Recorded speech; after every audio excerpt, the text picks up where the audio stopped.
Welcome back to House Rules, our family's board game channel. I'm Victoria. I'm Jeremy. So, one of the things that we've talked about many games on our show, and we've talked about different mechanics. And we thought it would be fun to do a series of board game mechanics, kind of breaking down some of the different ones we've talked about: worker placement, resource management, Deck building, cooperative, yeah, those kinds of things. Just to give you guys a little bit more purchase on what we're talking about when we mention those in our other videos.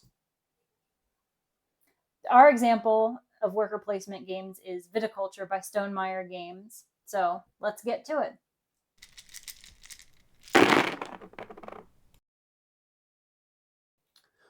Okay, so a worker placement board looks very similar to this with its own theme. That's one of the great things about worker placement games is that you can reskin it to some different board and or to fit the theme that you want, and you will understand the overall basic mechanic of the worker placement. The worker placement board itself has a number of spots or locations on the board. Each of these locations on the board normally will give you some sort of benefit. So in this particular case, you might draw cards from going to one of the locations. It'll say on this board, it says draw, one says play, one says gain money. Other ones say, draw cards or play cards specific to that style of card.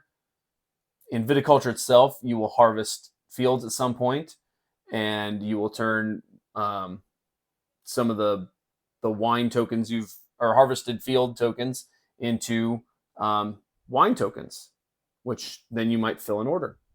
Well, each player has a limited number of workers, often called meeples, and so not each person is going to be able to go to every space on a worker placement game. Usually they're limited to how many players can go to a space at a time. Sometimes it's one person can go to that space and then that space is taken up. Other times, in this sort of example, depending on the number of players, in a smaller count player game, you might only be able to use the one circle on here. In a 3 and 4 player game, you can use a couple of them. And in a full player count, 5 or 6 players, and in this particular game, you potentially use all 3. And in this case, the first person to go, they're getting an extra bonus.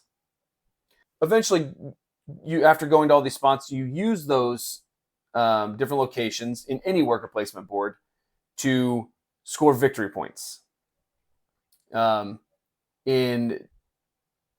almost always referred to as victory points. There's some games they might refer to the money as your victory points, but they refer to it as the money, or something like that. But usually everybody starts usually in the same spot, the start spot of the scoring track, and you will move up, and usually the highest point player at the end of the game wins. Different worker placement games have different triggers to the end of the game. This specific example of Viticulture, the first person to get to 20 points triggers the end of the game. There's one turn after that. Yeah, the end of the game is triggered, but there's usually a final round, or everybody gets another turn or finish out the season, something along those lines.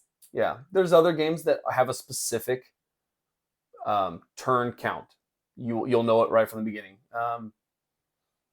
One of the games that we have, Champions of Midgard, 8 rounds and it's done. So, but I don't know if I've played a worker placement game really that doesn't have some sort of victory point that you're earning to overall win the game. Viticulture is great because it does afford you to go to different spots based on the strategy that you're using. And in Viticulture specifically, they have a grande meeple.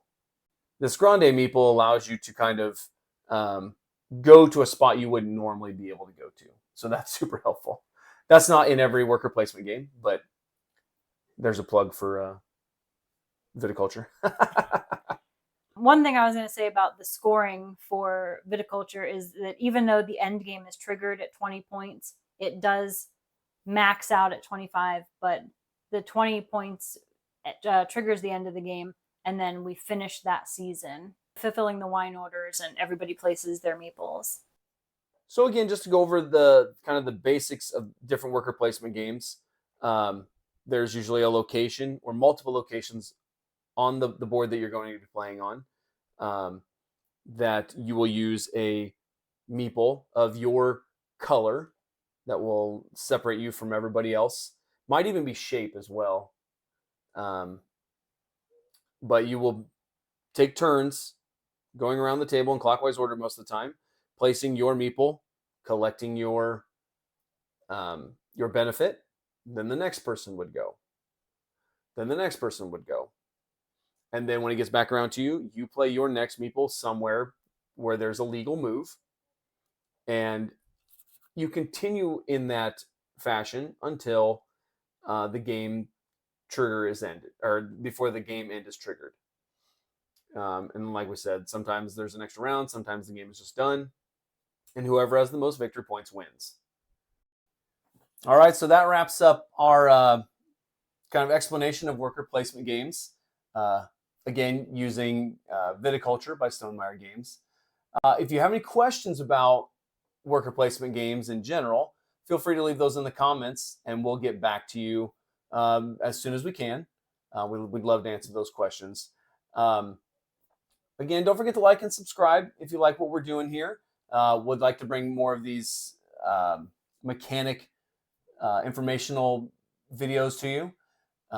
So definitely like and subscribe, and hit that notification button so you don't miss anything. All right, so that's it, and we'll see you again on House Rules. Bye. Bye.